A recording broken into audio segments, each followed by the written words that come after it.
Um, it gives me great pleasure to introduce our speaker tonight, Bart Jahnke, W9JJ, who is joining us really sort of in a official capacity as the current Radiosport and regulatory information manager at ARRL headquarters.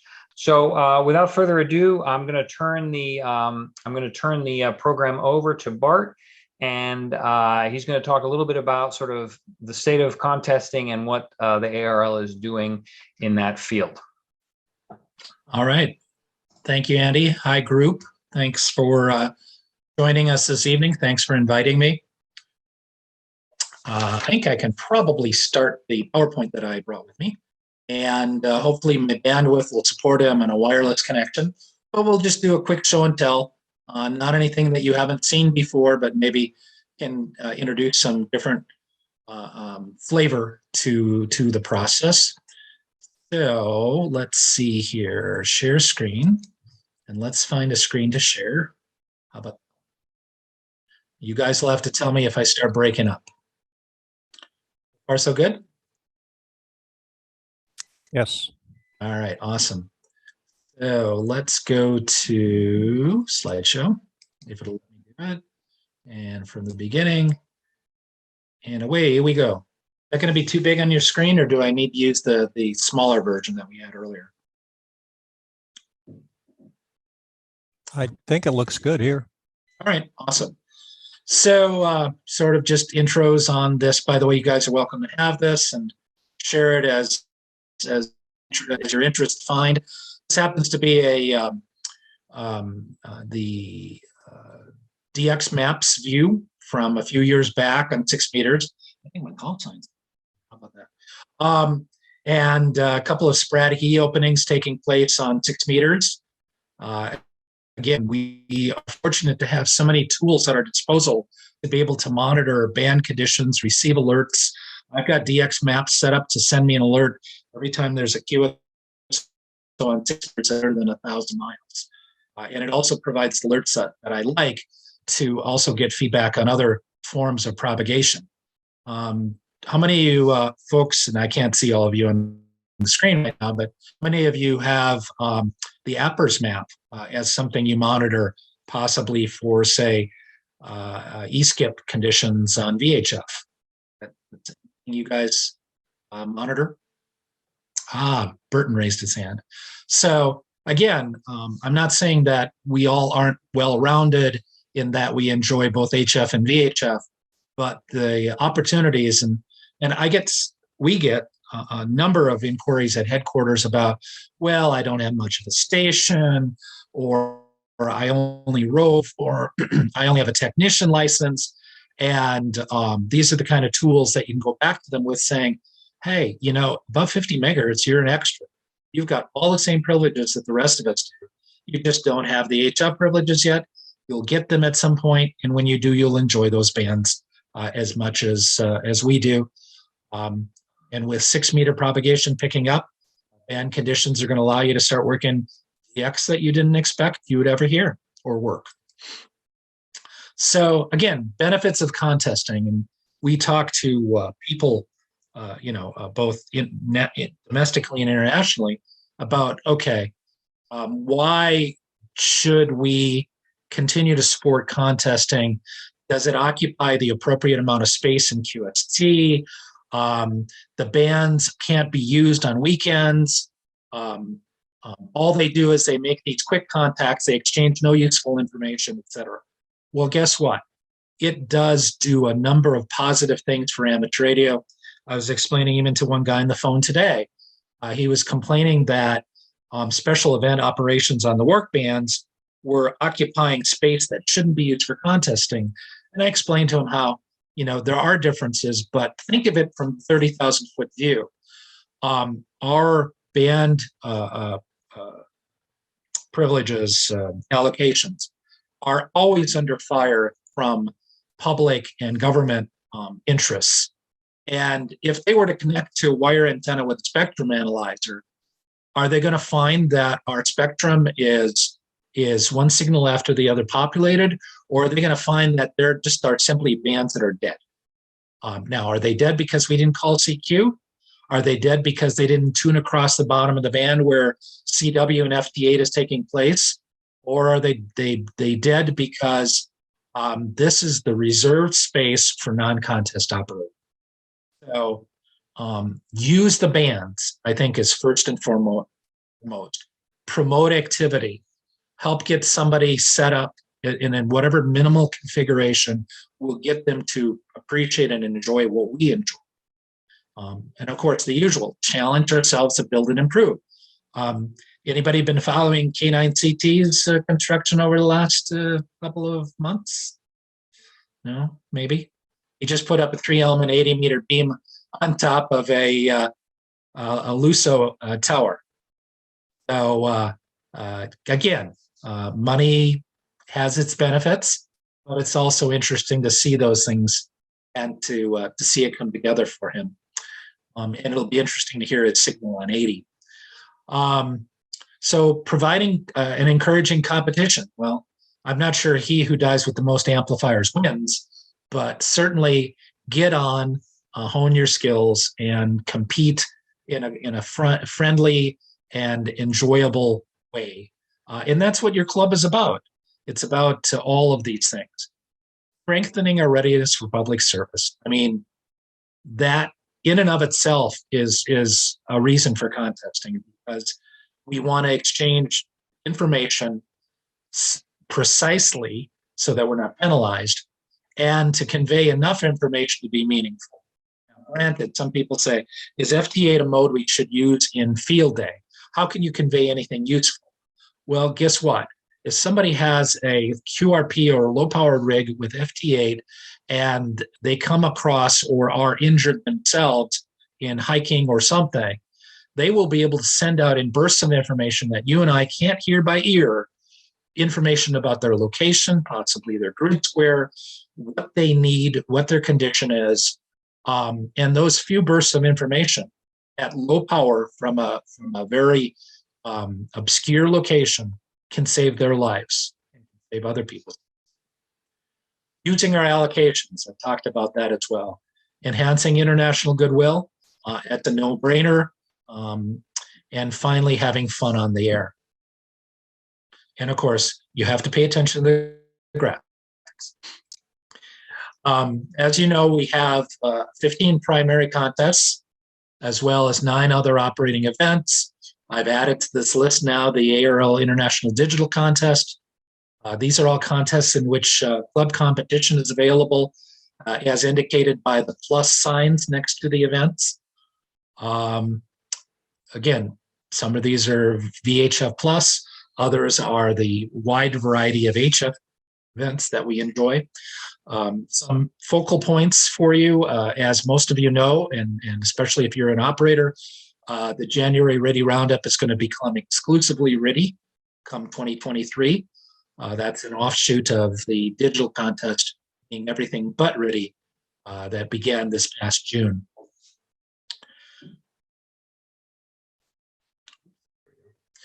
Again, submitting logs. It's a no-brainer for contests, uploading your Caval format log online with our web app. We've added support for the ARRL digital contest, 10 gigahertz and EME, or mailing your log. Again, I think the graphics are under the people's faces here, but we've got examples of the speed in which those will enter our system based on the graphic.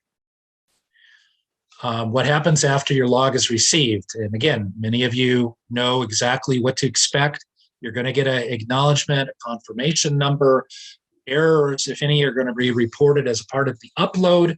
This is not your log checking report, but it is the initial log checking that Bruce Horn has built into the system to ensure that your log can be evaluated appropriately. What to do when you do have formatting errors, etc. Review the header and QSO line errors, edit the log. Remember, it's just a text file. There's nothing fancy about it. Same thing is true, by the way, for logbook. Your Cabrilla logs and your ADF files, all they are is ASCII files. You can edit them with Notepad. You've got mismatches on zones or grid squares, just take them out or correct them, because your zone and grid square is going to come from your station location anyway as a part of your confirmation numbers. The higher number is the one that's going to supersede all others. If you're participating in the 4 weekends of our EME contest, please upload once and do so on the 4th weekend. Don't do it on the first weekend or the second or the third if you're going to participate in all 4 weekends, as the last one in wins. So it's all about one log submission per event. This is sort of a snapshot of the confirmation that will come back, typical through your email. You're also going to see it online as well during the submission process. So confirmation numbers, make sure you've got one. Take a look at your categories. Take a look if you had a list of operators. I don't have it in here, but if you did, make sure that everybody is represented. The web app entry then is listed on the logs received page. I'm sure you've been there, you've looked at it. We do accept logs up to 5 days after the deadline, but they're only going to be in line scores and not available for competition. And, for all the hands that raise and all the but what ifs and all of the reasons that a timely log couldn't be filed, unless you are in some deep dark hole someplace, if you let us know that you're going to be late, we will recognize that for whatever the reasoning is. We're human. Things happen. Dog ate my log. Whatever the reasoning is, just tell us in advance, because what we don't know, and therefore we have to treat you in a fair fashion, and also treat the others who submitted their logs in a timely fashion, who didn't have to tell us they were going to be late. We do still get some paper logs, ARRL, and they do require us to manually enter them. We've got some great transcribers, especially at the VHF bands. Don't ask me why. I don't know why VHF logs have to be done on paper. But if any of you know K9JK John, he has been doing yeoman service for us, not only at VHF, but even entering HF logs for us, transcribing them. And here's what the process looks like in case you wanted to know what happens behind the scenes. Bruce Horn and his front end web app is up here someplace in the upper left, and then it goes through its gyrations. So if you need me to explain about any particular spot in here, I'll take questions later. Log checkers. Many of you do know the log checkers that are a part of our system. We don't want to give them a lot of publicity, or people will contact them when they have questions rather than us. But again, the usual things: broken calls, bad exchanges, not in log, incorrect bander mode, verify that the date and times are reported within a reasonable few minutes. By the way, as you probably all know, but as a reminder, FT8 doesn't like to work so well if your timing is off by more than a few seconds. So if you dial up an FT8 signal and you know you're decoding, but you're not able to work with it, check your clock. And then finally, looking at things like event on and off hours and band change limits. By the way, not in log comes up sometimes, again, both at HF and at VHF, where people decide that they're going to be a single band entrant, and then they don't bother to give us a log that includes QSOs that they made on other bands. And all of a sudden, people are getting penalized for, say, 2 or 3 other bands where the person casually operated, but only submitted, say, a log for 15, but was on 20 and 40. That will result in a not in log, and the people you contacted will be significantly aggravated. Always submit your full log, even if you're participating as a single band entry. Of course, the usual. What happens then? Results data, scoop, or QSOs, multipliers, and more are added to our contest database. Tabulation is done. Trey Garlow and 5KO for now going on a couple of decades has continued to provide and update tools that we use for generating all of those tables.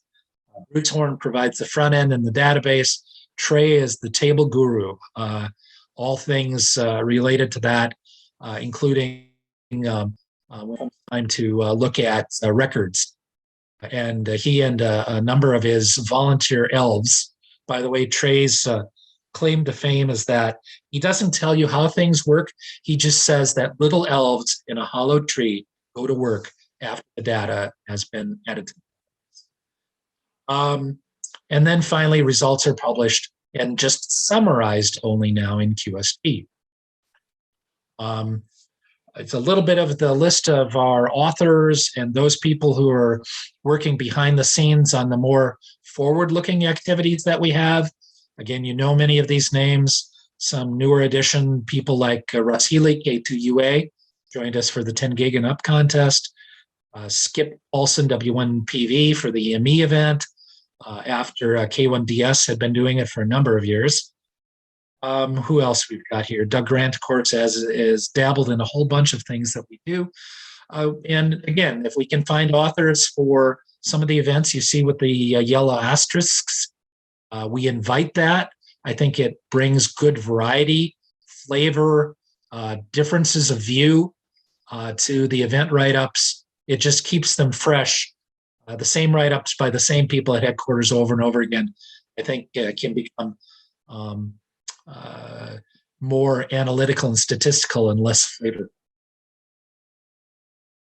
By the way, when you do see these people in your circles and you have an opportunity for a little one-on-one time with them, thank them for their contributions. A lot of these people, Doug Grant particular, are making contributions on multiple QST, ARRL, CQ. Bruce Horn is the same way. Truly unsung heroes. And again, we talked about Bruce and Trey. Bruce also doing the 3830 scores. Again, just there's so much that happens behind the scenes. Awards. Bruce, and as you know, Bruce developed a lot of the upfront stuff that we do. Now the certificates are online, of course.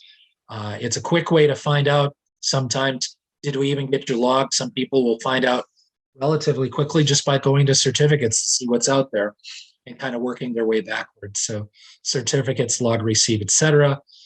We have a number of plaques and always looking for sponsors for the 4 plaque programs. ICOM and Ray Novak, again, just doing a yeoman service for the sweepstakes. ICOM sponsoring every sweepstakes plaque every year. We do still have the club Caval competition. Again, this may or may not still be something that, and I'm not saying this should go away, but I'm saying maybe it needs to evolve. Clubs find it challenging to locate places to store gavels. Okay, you got a club and you've got dozens of club members. So what do we do with our gavel? Well, do you pass it around? Do you give it to the guy with single out highest score and he holds it for a year? One of the things we're thinking about doing, possibly in conjunction with the gavel or maybe in place of, is a gavel-based certificate, which then is issued to the club, listing the names of the operators and something that all of the club members can print out and then display proudly in their own chats as part of the annual competitions. Another way that it can be done timely, doesn't have to be significantly costly, and maybe is more conforming to the nature of the club's environment these days, where a clubhouse isn't necessarily something that all the clubs have. So just tossing it out there as a talking point for the moment. Statistics and events. I don't know if the graphic, if your videos are overcoming the right side with 160 and 10 or not, but this is a layout of the entire year showing you example of the number of entries received over a given period of time. This is from 2011 through 2021. 2022 isn't done yet, so it would have left sort of statistical ambiguities, but you get an idea of sort of the track of how things have looked over the last 10 years for each one of these events. So, from RIDI with its peak 3 years back, 2019, if you will, call it 4 years back. January VHF getting a little head of steam here of late. The DX contest as well, a little more activity. International DX will show, International Digital will show 1,400 logs this year when we show it next year to you. June VHF had a burst last year. I think it was band conditions were up. Or I should say 2 years ago.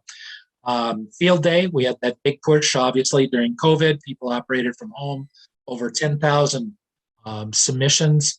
Last year, that was down to just under 6. This year, it's down to just under 5. But that doesn't mean that activity dropped off. It just means that there was more group activity. The number of participants is still hovering near 30,000 participants, but it went up from 26 last year up to 29 this year. So the number of participants went up by 3,000, even though the number of logs this year goes down, or entries goes down by 1,000. Question. Sure. So this is not calls in the contest. This is actually logs submitted to the ARRL, correct? Exactly. That's big numbers. It is. Especially, you don't get the full impact of field day until you realize when people start staying home. And again, field day, if this were a participants graph, would show 29,679 this year and 26,578 last year. So participants went up by 3,000, but the number of entries last year being 6,000, this year being in the neighborhood of about 5,000. And that's not bad. That's, the fact that is offsetting each other, the fact that we're able to rejoin our group activities. You're going to see the results appear in December QST, and based on limited page space, et cetera, we're going to try to go back a little bit to the format we used before COVID, where we listed the individual stations. But since we can't list everybody, we just don't have enough page space, it's going to list all but the home stations, but the digital edition will have the home station as well. The point being, field day with its focus on field operating, field day with its focus on, if you will, be preparing for emergencies, being able to list all of the portable A, B, mobile C, and EOC, which often cases are portable as well, F stations. Still can sort of focus on the theme of portable field operating, but everybody will still get listed in the full write-up, which will be in the digital edition, and of course in the line scores as well. We'll still have the club aggregate scores as well. The UHF contest, although also referred to as 222 and up, it's not remarkable, and that's kind of sad. UHF contest had found its way into the hundreds of logs over its history, starting back at 1984 or 5, and in 2016 it was retooled just because it wasn't really doing anything. And then 2017 we had a new event, and it was the distance scoring, but again, just it's unremarkable. 10 gigahertz is a bit of a different event. We'll come back to that in these as well. September VHF obviously doesn't compare in breadth to the June VHF, mainly because of propagation. And it's showing some bursts of growth. EME, hovering down in the low hundreds. Again, it's a unique group out there. The sad part is that it's, and this is not necessarily a negative against any particular group, but it's mostly, or if you will, the majority is European now in the ARRL's EME contest. For a variety of whatever reasons, Europeans tend to group more as clubs when it comes to some of this stuff, so I think that's helped them. But a lot of the domestic people continue to sort of either move up through the ranks, or those who are strongly EME, in the decades gone past have moved on or found that they can't invest the energy that they once did. And quite frankly, we're challenged in our locations now. Not all of us can put up massive or even modest HF systems, let alone EMEH frames, things like that. Despite the fact that JT65, Q65, and other modes allow us to do EME easier than ever these days. Moving on to sweepstakes, again, up and down bursts of activity. Same thing with 160 and 10 meters as well. And then a little different portrayal again of the VHF contests. I won't belabor these. You saw the numbers. This is just a little taller stat on what. So the 3 keys to key contest success. Obviously, you got to turn on the radio. That's always first and foremost. Trying to have fun. Don't let it get you down. Have a plan. What is it? Plan your work and then work your plan. And then, people, depending on the size of their contest group, they have strategies, both at the club level and at the individual level. Some clubs, as we have 3 different levels of clubs, the local, medium, and unlimited, strategize on how many people will be able to get in on the event. And, if we can only get 10 people and we've got 8 people committed, can we get 2 more, even if the number of entries, the number of QSOs they make are minimal? Let's see if we can get up to the plateau. Let's see where we can be in the club competition. And finally, you can't win if you don't hit your log. So you might have your own personal goals, and you might consider them win-wins when you pass or achieve the goals that you had set.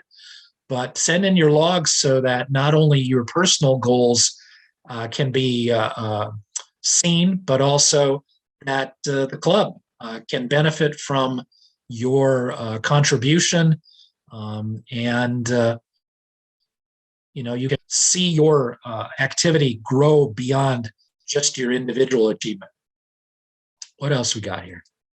Oh, remember we were talking about the productive rivers. So you gotta remember to send your logs, keep them coming after every event, that is. And of course, you got to go with the flow, right? Otherwise, it's an uphill battle. You don't want to do that. Wassa, by the way, was a logging town, and so you would see people like this on the rivers in the 1800s and early 1900s. Something tells me that OSHA probably didn't approve of this if they existed, which I don't think they did. And there was probably workman's comp didn't exist quite then yet either. Although interesting, I was mentioning sort of in humor, you hadn't watched 60 Minutes. Well, remember, 60 Minutes used to be sponsored by Employers Insurance of Wausau, and they were big on workers' compensation insurance. Finally, whether single op or multi-op, just remember, if you're doing multi-op, let somebody else operate. Don't be the professor, because he never gets to talk. And I don't know if any of you worked Herman Monster, but he likes to call. Keep your logs coming, even if you're operating as a rover. That's it. I rest my case. Questions, comments? I'm curious as to, it looks like the number of participants at least in the ARRL contest are except maybe in the UHF contest are really, are solid and maybe even going up. Where do you think the new contesters are coming from? And I'm asking especially around age group, but I guess, I'm curious as to sort of what you all's, it's because you're not just thinking about that, you actually are probably looking at some of the data, where you think, because obviously, for those numbers to go to even stay even, it means there are new people coming in. Yeah, but the other thing you have to understand too, and we got to pick our events to evaluate accordingly, is that we have domestic and then we have international worldwide events. So as we look at DX, for example, we've got Solar Cycle 25 on the rise. We've got either through the promotion of, or say coming up on another WRTC event, the ARRL DX contest is one of the qualifying events for WRTC. So you'll have focuses like that as building blocks for increased activity in the DX contest. IRU contest, same thing. It's a qualifying event for WRTC. We got Cycle 25 on the increase. We're seeing sunspots pick up.